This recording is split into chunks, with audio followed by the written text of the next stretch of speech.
Hello tout le monde, on se retrouve aujourd'hui pour une nouvelle vidéo et je vais vous parler de mes déménagements. Certains le savent, d'autres non. J'ai fait 2 gros déménagements avec Saphir et je voulais vous en parler. Donc ça va être une vidéo qui va être en 3 parties et cette première ça va tout simplement être un petit peu comment organiser tout ça, à quoi il faut penser.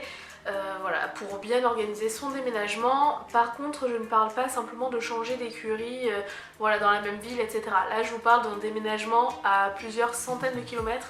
Pour ma part, ça a été à l'autre bout de la France à chaque fois, même si ça a toujours été le côté ouest. Et puis voilà, c'est parti, je vais vous raconter tout ça. Alors, tout d'abord, je vais mettre cette vidéo en 3 points. Le premier, c'est tout simplement comment emmener votre cheval à l'autre bout de la France. Le second, ça va être où héberger votre cheval à l'arrivée. Et le dernier, c'est un petit peu ce qui concerne l'organisation de toutes les affaires, etc. Allez, on commence par la toute première partie, le transport.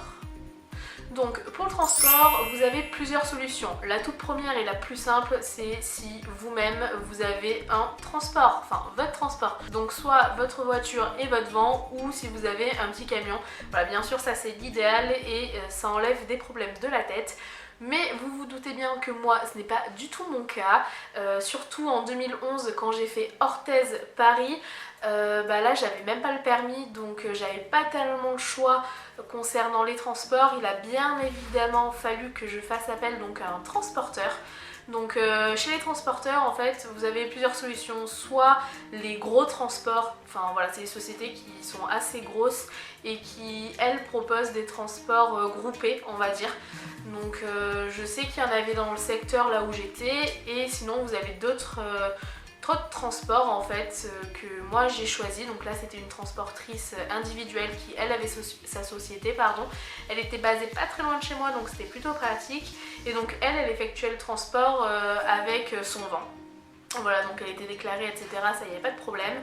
Mais voilà, moi j'ai préféré choisir cette personne individuelle tout simplement parce que je pense, voilà, parce que j'ai pas eu affaire au gros transport, mais je pense que la personne fait un peu plus attention du coup quand voilà, c'est son entreprise, quand elle fait attention, quand il n'y a qu'un seul cheval, etc. Donc voilà, moi j'ai préféré faire appel à elle, sachant qu'il faut absolument que vous fassiez plein de devis. Parce que pour vous dire, je vais pas vous le cacher, elle m'a proposé un devis à 600 €, donc qui comprend bien évidemment donc, le trajet. Donc il y a à peu près 750 km donc, de Orthez à Paris, environ 9 heures de transport, donc c'est pas rien. Et dans les 600 € en fait vous avez l'essence de compris et le péage. Donc ça vous enlève quand même pas mal de charges et surtout vous avez la conscience tranquille dans le sens où c'est pas vous qui conduisez, etc.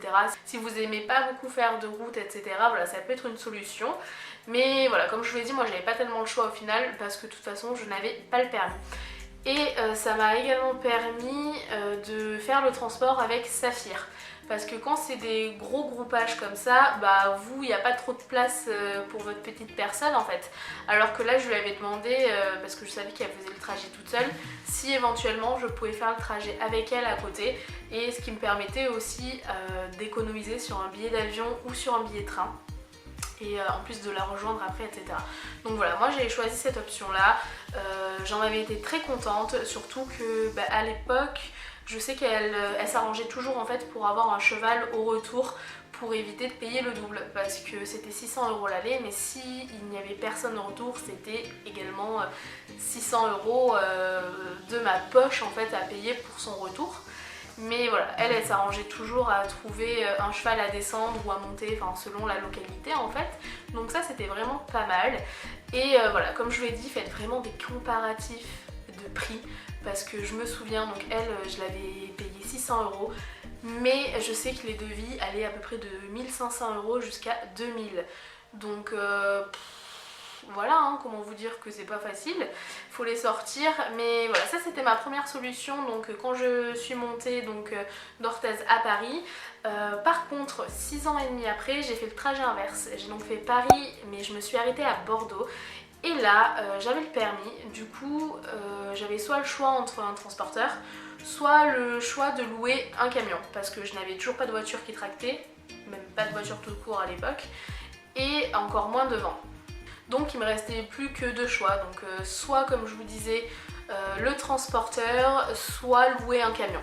Et donc à l'inverse de quelques années auparavant, j'ai loué un VL. Donc voilà, là il faut se poser la question de où on loue le camion, combien ça coûte, combien ça va vous coûter avec le nombre de kilomètres, parce que certaines formules sont comprises avec un certain nombre de kilomètres. Il va falloir prévoir l'essence en plus et le péage. Donc moi j'ai loué ce camion, je l'ai loué à côté de Bordeaux. Comment ça s'est fait? En fait grâce à mon père qui habite à côté de Dax dans les Landes. En fait il est monté chercher le camion le mercredi, il l'a ramené à Paris en suivant et en fait bon, en arrivant à Paris on est directement allé chez moi. D'ailleurs pour la petite anecdote, un camion de cheval en plein Paris dans le 6e arrondissement. Ceux qui ne connaissent pas, c'est un petit peu le quartier des Bourges. Voilà, on bloquait la route, c'était super, mais bon, moi je m'en fiche, hein, c'était pour mes meubles. Et en fait, voilà, comme je vais vous l'expliquer, ça m'a permis aussi de faire une pierre deux coups. En fait, au lieu de louer en parallèle un camion pour mettre mes meubles et mes cartons, j'en ai profité en fait de la deuxième place cheval dans le camion pour pouvoir mettre tout mon électroménager, tous mes cartons de vêtements et toutes les babioles que je voulais redescendre avec moi. Donc voilà, ça m'a permis un petit peu de faire une pierre deux coups sur ce niveau là. Donc une fois que j'avais mis tout ça dans le camion, on est parti larguer le véhicule aux écuries, de charger toutes les affaires de Saphir pour qu'en fait le lendemain on n'ait plus qu'à embarquer le cheval et à partir.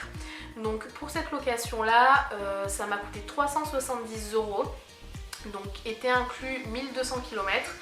Sauf que, comme je vous l'ai dit il y a quelques instants, il faut rajouter l'essence et le péage. Sachant que je sais qu'à l'aller, mon père avait fait un plein, donc il faut compter 70 €. Moi, au retour, j'en ai fait deux. Un pour descendre le cheval, plus un plein pour remettre le niveau dans le camion. Parce que bien évidemment, quand vous louez quelque chose, il faut le rendre avec le plein, ce qui est tout à fait normal. Donc ça nous fait à peu près 7, 14, 21, 210 € d'essence. En plus, il faut donc rajouter le péage. Alors voilà, à savoir qu'à l'aller, c'est mon père qui a tout payé gracieusement et super gentiment. Il m'a jamais demandé de le rembourser, enfin il voulait pas que je le rembourse. Par contre au retour j'ai tout payé de mes frais. Et donc pour l'autoroute j'en ai eu pour 180 €. Voilà, juste l'aller. Donc en tout ça vous fait donc 300 €, enfin 360 € de péage, plus 210 € donc d'essence, ce qui fait 3, 4, 5, 590 €. Il faut rajouter 370 €, voilà, donc à peu près 950 € de location de transport au final pour faire donc Paris-Bordeaux. Donc c'est un tarif qui n'est juste pas du tout négligeable et qui pique un petit peu, qui est forcément donc un petit peu plus cher que le transporteur. Mais voilà, moi j'ai fait une pierre deux coups en mettant toutes mes affaires d'un côté, le cheval de l'autre. C'est surtout que j'ai pu conduire moi-même mon cheval, donc je sais dans quelles conditions c'était. Voilà, c'était vraiment bien. C'était mon premier gros trajet en plus avec Saphir, hein, parce que moi j'avais eu le permis quelques mois auparavant, sachant que sur Paris je conduisais pas beaucoup parce que en fait à Paris il n'y a pas tellement besoin de voiture. Donc voilà, non seulement c'était mon premier gros trajet avec Saphir, et en plus c'était la toute première fois que je conduisais mon cheval. Donc voilà, ça c'est ce qui concerne un petit peu le transport. On va parler donc sur le deuxième point, l'hébergement du cheval à son arrivée. Parce que quand vous déménagez, il faut bien entendu trouver où va aller votre cheval à l'arrivée. Donc tout ça aussi c'est une autre organisation, parce que il faut faire des recherches, on n'est pas toujours sur place. Notamment moi pour Paris, quand je suis partie sur Paris, je ne connaissais pas du tout, mais alors du tout les écuries là-bas. Je ne connaissais personne qui avait de chevaux là-bas. Et en fait, j'avais mis un post, je me souviens à l'époque, sur Cheval Annonce, demandant un petit peu des informations. Donc moi, au parallèle, j'avais checké sur internet des écuries, etc. J'en avais repéré quelques-unes.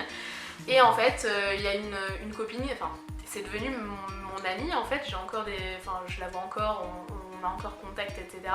Mais qui me disait où est-ce qu'elle était, et surtout que si je voulais, je pouvais venir chez elle quelques jours pour qu'elle me fasse découvrir cette écurie. Donc c'est ce qui s'est passé.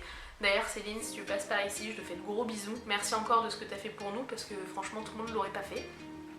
Et voilà, donc grâce à elle, j'ai pu aller voir cette écurie, donc c'était également au Pré. Et au final, c'est là où j'ai atterri avec Saphir. Même si à l'arrivée tout ne s'est pas super bien passé, voilà, ça m'a permis d'avoir un pied-à-terre à Paris.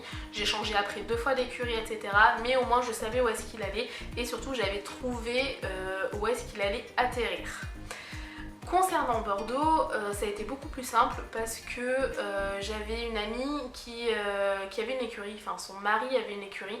Donc là la question ne s'est pas du tout posée où allait partir mon cheval, même si là encore tout s'est pas super bien passé. C'était vraiment un poids en moins quand je suis redescendue sur Bordeaux, où j'ai eu juste à me préoccuper en gros du transport, mais pas tellement de l'hébergement de Saphir parce que voilà, je savais et je connaissais les personnes chez qui il allait, et ça je vous assure que c'est vraiment un gros plus quand on déménage son cheval, ne pas se poser la question d'où est-ce qu'il va aller, dans quel atterri il va atterrir, etc.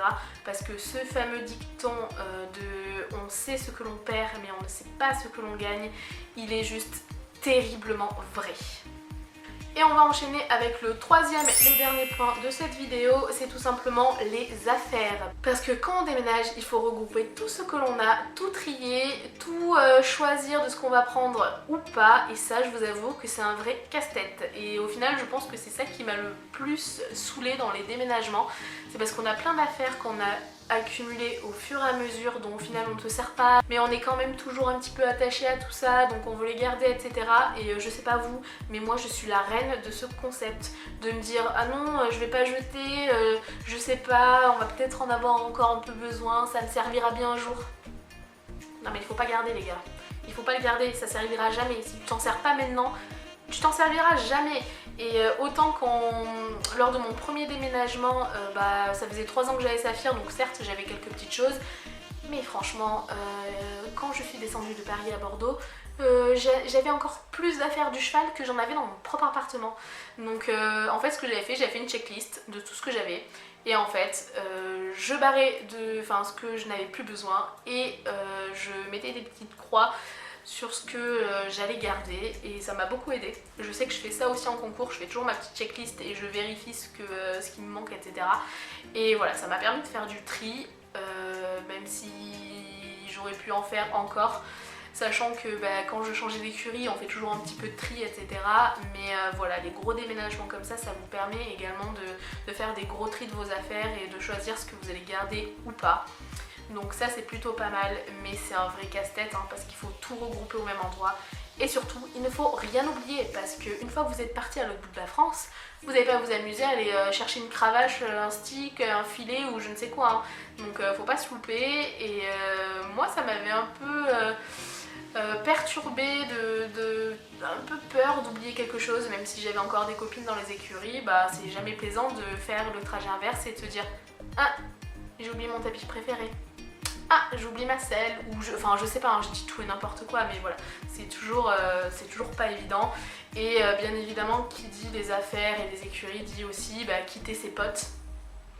Et en fait, dans les deux cas, dans mes deux déménagements, c'est ça qui a été le plus horrible, je me souviens. Quand je suis montée sur Paris, donc j'avais 20 ans, ça faisait 20 ans que je vivais là, j'ai voulu changer de vie, etc. J'ai quitté mes potes d'enfance, etc. J'ai quitté mon père. J'ai quitté In Love, le cheval qu'on me confiait, qui était mon deuxième cheval. Enfin voilà, ça a été un déchirement. J'ai enlevé Saphir de ce confort-là pour l'emmener avec moi à Paris. Voilà, c'est pas évident parce que qui disait Paris, je savais qu'un jour ou l'autre il allait sûrement devoir atterrir au box. Alors que là il était dans des dizaines d'hectares au Pré avec ses potes. Et quand j'ai fait le trajet inverse, par contre de Paris à Bordeaux, je savais que j'allais lui offrir une meilleure qualité de vie. Par contre là encore, moi je quittais mes potes, je quittais mon coach, je quittais 6 années et demie de vie parisienne, où Paris c'était mon rêve, où j'ai vécu des années juste de folie pour aller dans un endroit que au final je savais pas si j'allais aimer. J'avais quelques connaissances, quelques amis sur place, mais voilà, j'allais offrir une meilleure vie à Saphir. Tout du moins je le pensais. Voilà, je vous expliquerai un petit peu tout ça dans la vidéo concernant le déménagement de Paris à Bordeaux. Et puis voilà, hein, c'est toujours des grosses épreuves, mais il faut vous dire que si vous décidez de déménager, c'est qu'il y a une bonne raison et surtout il ne faut jamais le regretter, il faut aller de l'avant et voilà. J'espère que cette vidéo n'aura pas été très longue, qu'elle vous aura intéressé, que ça aura pas été trop brouillon et voilà. Il y aura bientôt les 2 autres chapitres qui arriveront, donc de mon premier déménagement un petit peu plus détaillé et du second. Et puis voilà, en attendant je vous fais des bisous et on se retrouve la semaine prochaine pour une nouvelle vidéo. Bye bye!